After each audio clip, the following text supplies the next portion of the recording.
mata kuliah psikologi belajar. Di sini kami akan menyampaikan tentang teori neuroscience pembelajaran dan implementasinya dalam proses belajar.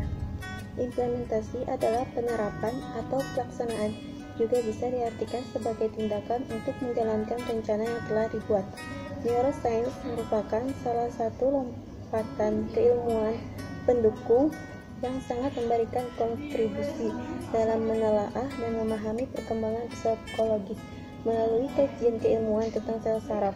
Neuroscience merupakan suatu kajian mengenai sistem saraf yang terdapat di dalam otak manusia yang berhubungan dengan kesadaran dan kepekaan otak dari segi biologi, persepsi, ingatan, dan kaitannya dengan pembelajaran. Neuroscience mempelajari mengenai otak dari seluruh fungsi-fungsi saraf. Belakangan ini telah berkembang menjadi neuropsychiatry dan neurobehavior.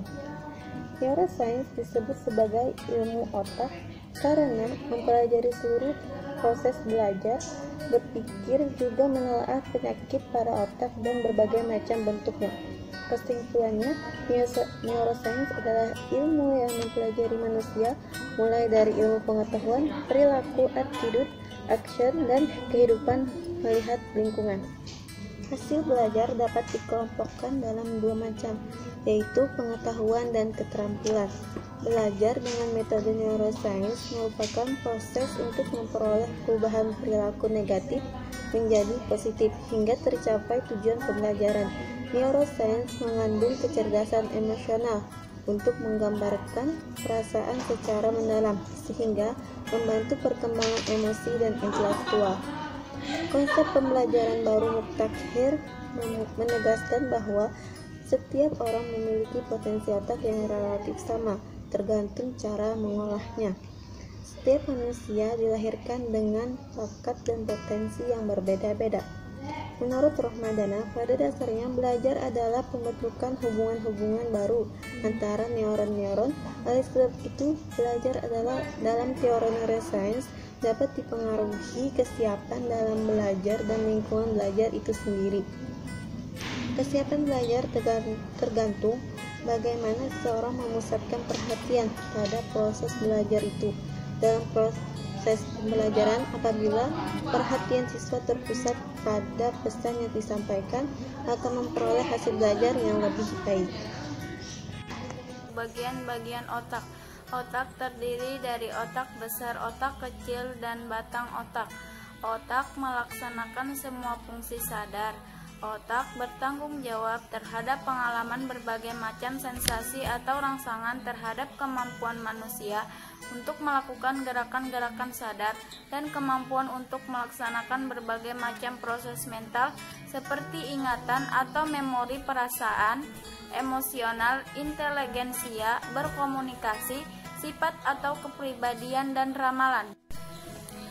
Otak besar. Otak besar adalah bagian terbesar dari otak yang terdiri dari dua hemisfer.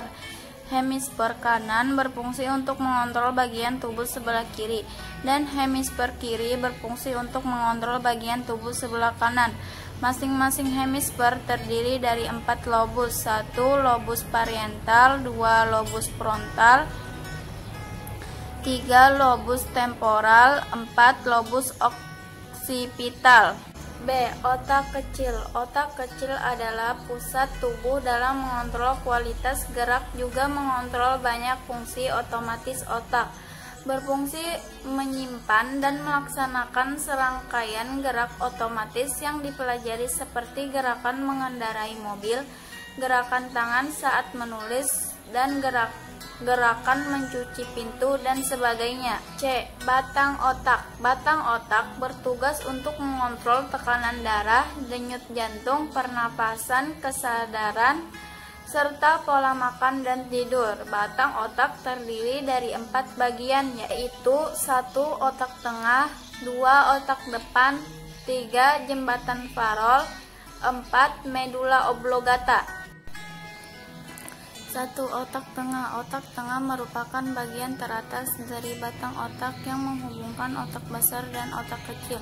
Otak tengah berfungsi penting pada refleks mata, tonus otot, serta fungsi posisi atau kedudukan tubuh. 2. Otak depan. Otak depan terdiri atas dua bagian, yaitu talamus yang berfungsi untuk menerima semua rangsangan dan respon kecuali bau, dan hipotalamus yang berfungsi untuk mengatur suhu, mengatur nutria, penjagaan agar tetap bangun, dan penumbuhan sikap agresif. 3. Jembatan farol. Jembatan farol adalah serabut saraf yang menghubungkan otak kecil bagian kiri dan kanan, selain itu menghubungkan otak besar dan sumsum tulang belakang. 4. Medula oblongata. Medula oblongata merupakan bagian paling bawah belakang dari batang otak yang akan berlanjut menjadi medula spinalis, terletak di fossa cranial posterior. Saya akan menyambung dari saudari Mas Ria. 2. Kompleksitas otak. 3. Mekanisme kerja otak yang berkaitan dengan kecakapan belajar. 4. Sistem memori pada manusia. 5. Fungsi otak dalam memori. Otak bekerja secara menyeluruh dalam suatu keterkaitan. Kumpulan sel adalah paket neural yang diasosiasikan dengan satu objek lingkungan. Jika paket neural distimulasi tanpa kehadiran objek yang diasosiasikan dengannya, maka akan muncul ide tentang objek itu. Sedangkan sekuensi fase adalah sederetan kumpulan sel yang saling terkait. Otak bekerja secara menyeluruh dalam suatu keterkaitan. Kumpulan sel adalah paket neural yang diasosiasikan dengan satu objek lingkungan. Jika paket neural distimulasi tanpa kehadiran objek yang diasosiasikan dengannya, maka akan muncul ide tentang objek itu. Sedangkan sekuensi fase adalah sederetan kumpulan sel yang saling terkait. Teori kesiapan atau kewaspadaan yang dikemukakan oleh Hebb menyatakan bahwa petunjuk lingkungan memiliki dua fungsi, yaitu 1. Fungsi petunjuk yang menyampaikan informasi tentang lingkungan. 2. Fungsi kesiapan yang menstimulasi reticular activating system (RAS). Cukup sekian presentasi dari kami, salah dan hilap mohon dimaafkan. Wassalamualaikum warahmatullahi wabarakatuh. Teori paradigma neurofisiologis Hebb. Hebb adalah pencetus pertama kali pencarian korelasi neurofisiologis peristiwa belajar.